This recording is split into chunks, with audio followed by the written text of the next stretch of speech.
do livro Libertação, de André Luiz, Francisco Cândido Xavier. Capítulo 16. Encantamento pernicioso. Finda a reunião, reparei que a médium Dona Isaura Silva apresentava sensível transfiguração. Enquanto perduravam os trabalhos, mostrava radiações brilhantes em derredor do cérebro, oferecendo simpático ambiente pessoal. Entretanto, encerrada que foi a sessão, cercou-se de emissões de substância fluídica cinzento-escura, qual se houvesse repentinamente apagado, em torno dela, alguma lâmpada invisível. Impressionado, dirigi-me a Sidônio com natural indagação, ao que ele me respondeu, atencioso. A pobrezinha encontra-se debaixo de verdadeira tempestade de fluidos malignos que lhe vão sendo desfechados por entidades menos esclarecidas, com as quais se sintonizou inadvertidamente pelos fios negros do ciúme. Enquanto se acha sob nossa influência direta, mormente nos trabalhos espirituais de ordem coletiva, em que age como válvula captadora das forças gerais dos assistentes, desfruta bom ânimo e alegria, porque o médium é sempre uma fonte que dá e recebe, quando em função entre os dois planos. Terminada, contudo, a tarefa, Isaura volta às tristes condições a que se relegou. Não há, porém, algum recurso para socorrê-la? Indaguei, curioso. Sem dúvida, elucidou o orientador da pequena e simpática instituição. E por que não a abandonamos? Ainda não sucumbiu. É imprescindível, todavia, num processo de semelhante natureza, agir com cautela, sem humilhá-la e sem feri-la. Quando defendemos um broto tenro, do qual é justo aguardar preciosa colheita no porvir, é necessário combater os vermes invasores sem atingi-lo. Crestar o grelo de hoje é perder a colheita de amanhã. Nossa irmã é valorosa cooperadora, revela qualidades apreciáveis e dignas, porém, não perdeu ainda a noção de exclusivismo sobre a vida do companheiro e, através dessa brecha que a induz a violentas vibrações de cólera, perde excelentes oportunidades de servir e elevar-se. Hoje viveu um dos dias mais infelizes, entregando-se totalmente a esse gênero de flagelação interior. Reclama-nos concurso ativo nesta noite, pois cada servo acordado para o bem, quando se projeta em determinada faixa de vibrações inferiores durante o dia, marca quase sempre uma entrevista pessoal para a noite, com os seres e as forças que a povoam. Estampou na fisionomia significativa expressão e acrescentou: enquanto a criatura é vulgar e não se destaca por aspirações de ordem superior, as inteligências pervertidas não se preocupam com ela. No entanto, logo que demonstre propósitos de sublimação, apura-se-lhes o tom vibratório, passa a ser notada pelas característicos de elevação e é naturalmente perseguida por quem se refugia na inveja ou na rebelião silenciosa, visto não conformar-se com o progresso alheio. Convenci-me de que o caso assumiria grande importância para os meus estudos particulares e, Compreendendo que Margarida já recebera grandes vantagens, pedi permissão ao nosso instrutor, após o consentimento de Sidônio, para observar naquela noite o conflito inquietante entre a missionária e os que se lhe prendiam às teias escuras do sentimento. Gúbio concordou sorridente. Aguardar-me-ia o regresso no dia seguinte. Nosso grupo retirou-se, conduzindo a doente e o esposo infinitamente satisfeitos, e coloquei-me ao lado de Sidônio em interessante conversação. Por enquanto, explicou-me a certa altura da útil palestra. Este domicílio está sob a guarda dos nossos processos de vigilância. Entidades perturbadoras ou criminosas não dispõem de acesso até aqui, mas nossa amiga, transtornada pelo ciúme, vai ela mesma ao encalço de maus conselheiros. Esperemos que abandone o veículo de carne sob a ação do sono e verás de perto. Decorridos apenas 2 horas, vimos o senhor Silva, que nos acenava de porta próxima, já desligado do corpo físico.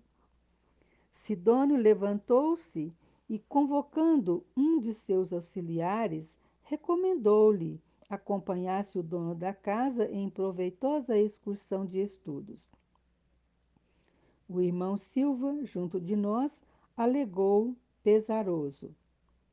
Tanto desejava que Isaura viesse, mas não me atendeu aos apelos. Deixe-a, observou Sidônio com inflexão de energia na voz. Naturalmente, ainda hoje não se acha preparada para atender às lições. O interlocutor mostrou profunda tristeza no semblante calmo, porém não vacilou. Seguiu sem delongas o cooperador que lhe era apresentado. Mais alguns minutos e Dona Isaura, fora do corpo de carne, surgiu-nos à vista, revelando o perispírito intensamente obscuro. Passou rente a nós, sem prestar-nos a mínima atenção, mostrando-se encarcerada em absorvente ideia fixa. Sidônio endereçou-lhe algumas palavras amigas que não foram absolutamente ouvidas. Tentou o amigo tocá-la com a destra luminosa, mas a médium precipitou-se em desabalada carreira, deixando-nos perceber que a nossa aproximação lhe constituía, naquele instante, aflitiva tortura. Encontrava-se incapaz de assinalar-nos a presença. Entretanto, percebia-nos instintivamente as vibrações mentais e demonstrava temer o contato espiritual conosco. O benfeitor explicou-me que poderia constrangê-la a ouvir-nos, obrigando-a a submeter-se sem reservas à nossa influência. No entanto, semelhante atitude de nosso lado implicaria a supressão indébita das possibilidades educativas. Isaura, no fundo, era senhora do próprio destino e, na experiência íntima, dispunha do direito de errar para melhor aprender. O mais acertado caminho de defesa da própria felicidade. Ali estava, a fim de ajudá-la, quanto possível, na preservação das forças físicas, mas não para algemá-la a atitudes com que ainda não pudesse concordar espontaneamente, nem mesmo em nome do bem, que não reclama escravos em sua ação, e sim servidores livres, contentes e otimistas.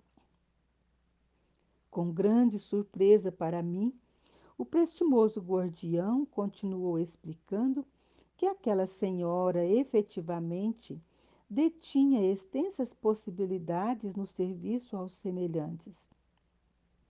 Caso quisesse perdê-las temporariamente, outro recurso não nos cabia senão o de entregá-la à corrente da própria vontade, até que um dia conseguisse ela própria despertar em plano de compreensão mais alta. Sabia à saciedade que o marido não lhe era propriedade exclusiva, que o ciúme translocado só poderia conduzi-la a perigosa situação espiritual.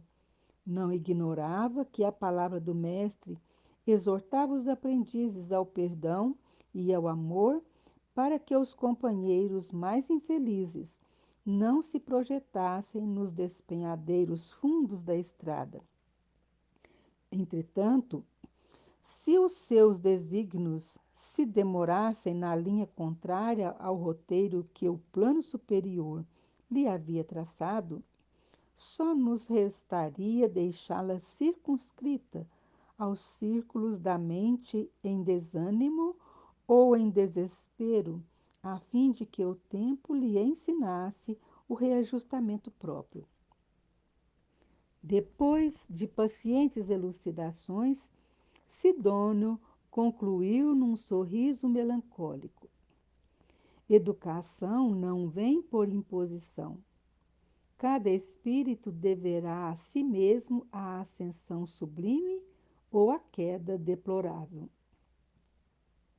A esse tempo, acompanhávamos a senhora Silva fora do corpo de carne, a fugir de seu domicílio para a via pública. Estugou o passo até encontrar velha casa desabitada, a cuja sombra se lhe depararam dois malfeitores desencarnados, inimigos sagazes do serviço de libertação espiritual, de que se convertera em devotada servidora. É evidente que a esperavam com o propósito deliberado de intoxicar-lhe o pensamento. Abeiraram-se dela, amistosos e macios, sem se aperceberem da nossa presença. Com que então, dona Isaura? Disse um dos embusteiros, apresentando na voz mentiroso acento de compaixão. A senhora tem sofrido bastante em seus respeitáveis sentimentos de mulher. Ah, meu amigo, exclamou a interpelada, visivelmente satisfeita por encontrar alguém que se lhe associasse às dores imaginárias e infantis. Então, o senhor também sabe? Como não?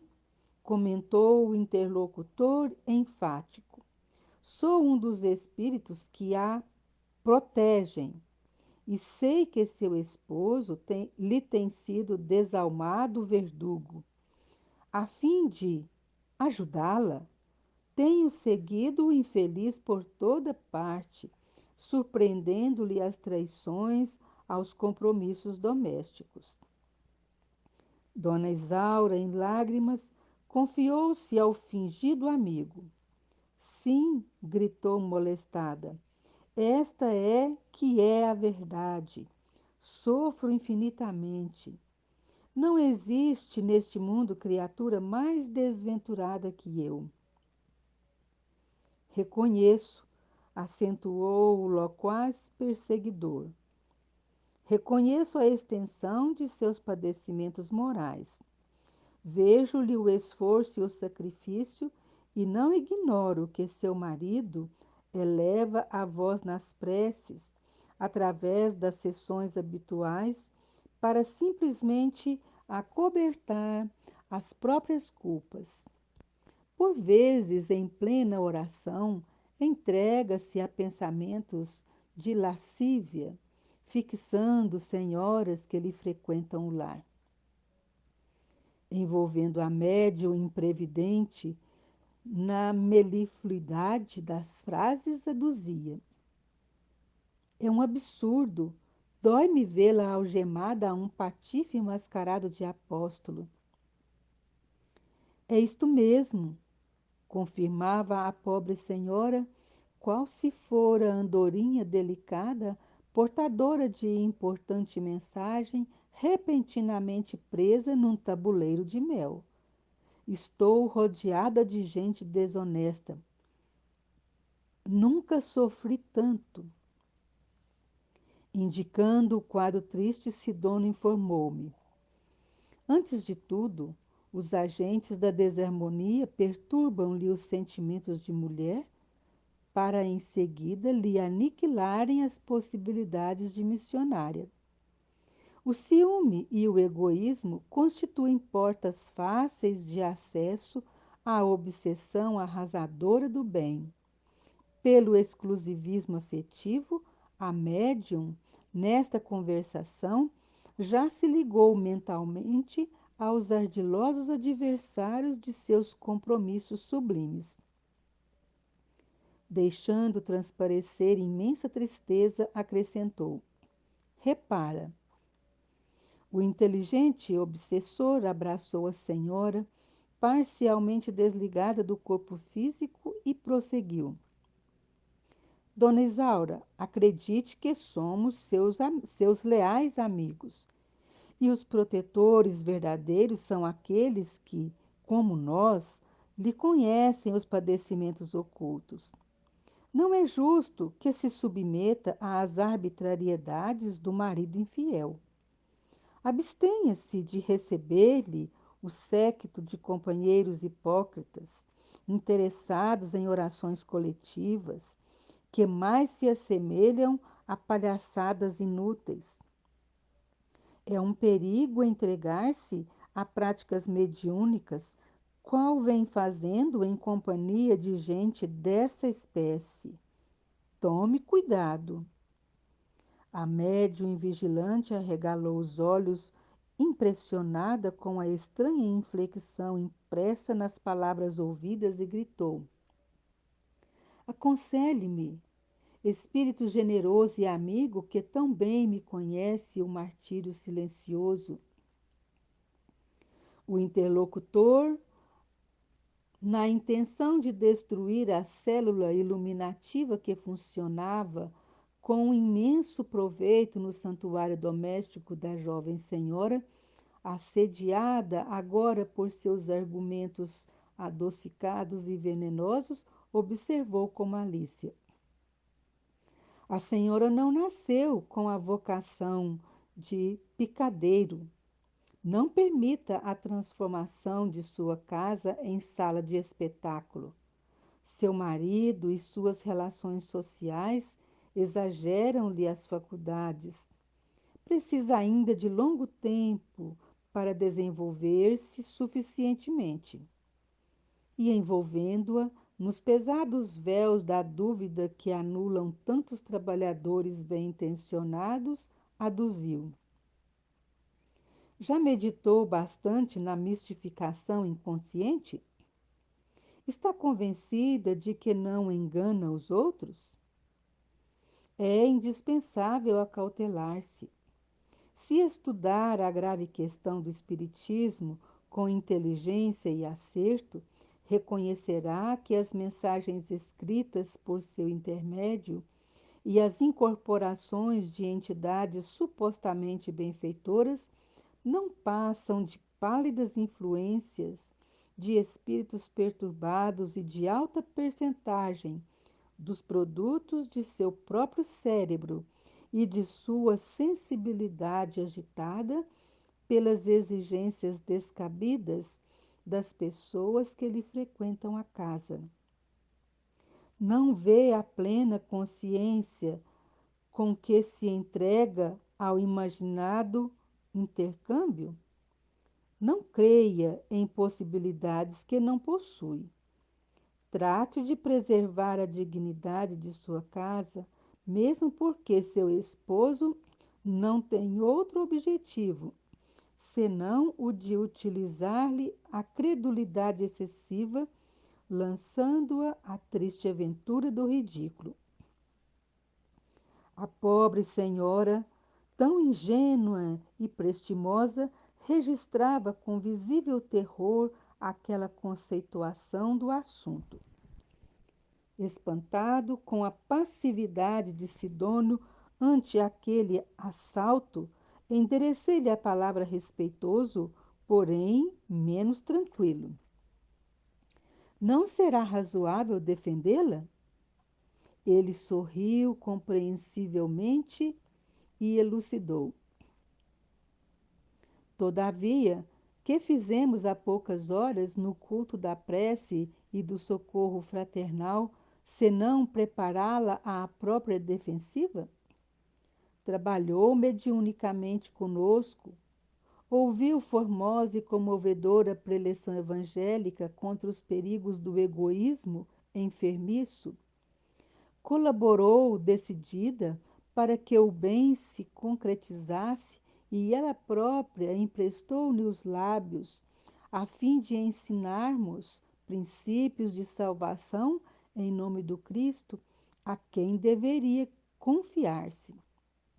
Entretanto, apenas porque o esposo se dispôs à justa gentileza com as damas que lhe buscaram a companhia esclarecedora e fraterna, obscureceu o pensamento no ciúme destruidor e perdeu o equilíbrio íntimo, entregando-se inerme a entidades que lhe exploram o sentimentalismo. Fez significativo gesto, apontando os malfeitores desencarnados e explicou. Estes companheiros retardados procedem com os médiuns à maneira de ladrões que, depois de saquearem uma casa, acordam o dono, hipnotizam-no e obrigam-no a tomar-lhes o lugar, compelindo-o a sentir-se na condição de mentiroso e mistificador. Aproximam-se da mente invigilante, dilaceram-lhe a harmonia, furtam-lhe a tranquilidade e, depois, com sarcasmo imperceptível e sutil, obrigam-na a acreditar-se fantasiosa e desprezível. Muitos missionários se deixam atropelar pela falsa argumentação que acabamos de ouvir e menosprezam as sublimes oportunidades de estender o bem através de preciosa sementeira que lhes enriqueça o futuro. Mas não há recurso, inquiri sensibilizado, de afastar semelhantes malfeitores? Sem dúvida, elucidou Sidônio bem-humorado.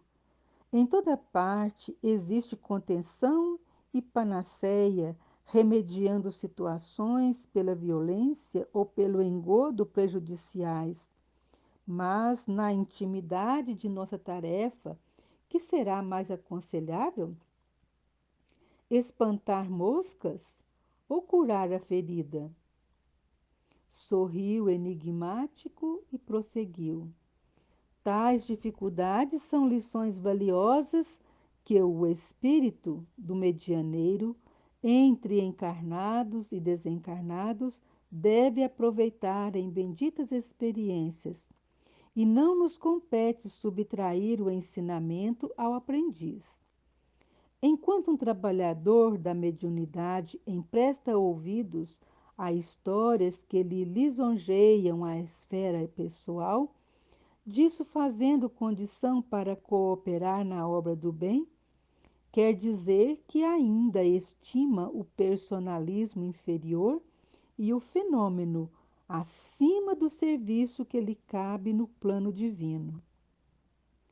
Nessa posição, demorar-se-á longo tempo entre desencarnados ociosos que disputam a mesma presa, anulando valiosa ocasião de elevar-se, porque, depois de certo tempo de auxílio desaproveitado, perde provisoriamente a companhia edificante de irmãos mais evolvidos que tudo fazem inutilmente pelo reerguer no caminho. Então cai vibratoriamente no nível moral a que se ajusta, convive com as entidades cujo contato prefere e acorda mais tarde, verificando as horas preciosas que desprezou. A esse tempo, o obsidente de Dona Isaura afirmava-lhe palrador: estude a senhora o próprio caso, consulte cientistas competentes, leia as últimas novidades em psicanálise e não perca sua oportunidade de restauração sob pena de enlouquecer. E comentava sacrílego: falo-lhe em nome das esferas superiores, na qualidade de amigo fiel. Sim, compreendo, concordava a interlocutora tímida e desapontada. Nesse momento, Sidônio abeirou-se do grupo e fez-se visível para Dona Isaura, hipnotizada pelos perseguidores, e a médium registrou-lhe a presença com alguma dificuldade, exclamando: vejo Sidônio, nosso devotado amigo espiritual. O verboso obsessor, que de maneira alguma percebia a nossa vizinhança, em virtude do baixo padrão emocional em que se mantinha, zombou franco. Nada disso. A senhora nada vê. É pura ilusão. Abandone o vício mental para furtar-se a maiores desequilíbrios. Sidônio voltou algo triste e informou sem rebuços. Desde o instante em que Isaura se projetou na zona sombria do ciúme, tem a matéria mental em posição difícil e não se acha em condições de compreender-me, mas poderemos socorrê-la de outro modo. Em volitação rápida, no que foi seguido por mim, encontrou o marido da medianeira numa reunião instrutiva, junto de vários amigos espirituais, e recomendou-lhe tomar o corpo físico sem perda de tempo, a fim de auxiliar a esposa em dificuldade. O irmão Silva não hesitou.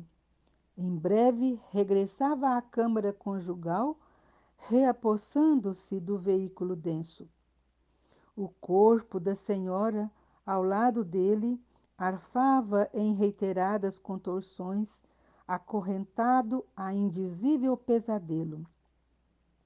Dócil à influenciação de Sidônio, procurou despertá-la, sacudindo-lhe o busto delicadamente. Isaura, em copioso pranto, retornou ao campo carnal sem detença, abrindo os olhos assustadiços. Oh, como sou infeliz! Bradou angustiada. Estou sozinha, sozinha. Sidônio, quase incorporado ao marido, complacente e bondoso, levava-o a falar construtivamente. Lembra-te, querida, de nossa fé e de quanto temos recebido de nossos amados benfeitores espirituais. Nada disso, retrucou irritada. Como assim? Tornou ele paciente. Não temos sido tão amparados através de tua própria mediunidade? Nunca, nunca, protestou a pobre senhora. Tudo é uma farsa. As mensagens que recebo são pura atividade de minha imaginação. Tudo é expressão de mim mesma. Mas ouve, Isaura, aduziu o esposo sorrindo. Jamais foste mentirosa. Já sei, caíste nas malhas dos nossos infelizes irmãos que te conduzem ao purgatório do ciúme terrível. Mas Jesus nos auxiliará no oportuno reajustamento. Nesse momento, Sidônio voltou-se para mim e lembrou. Penso, André, que já assististe à fase culminante da lição. E esta conversa agora seguirá até muito longe. Com o milagroso concurso das horas, pacificaremos a mente da servidora respeitável, mas exclusivista e invigilante. Volta ao teu círculo de trabalho e guarda o ensinamento desta noite. Profundamente tocado pelo que vira, agradeci e afastei-me.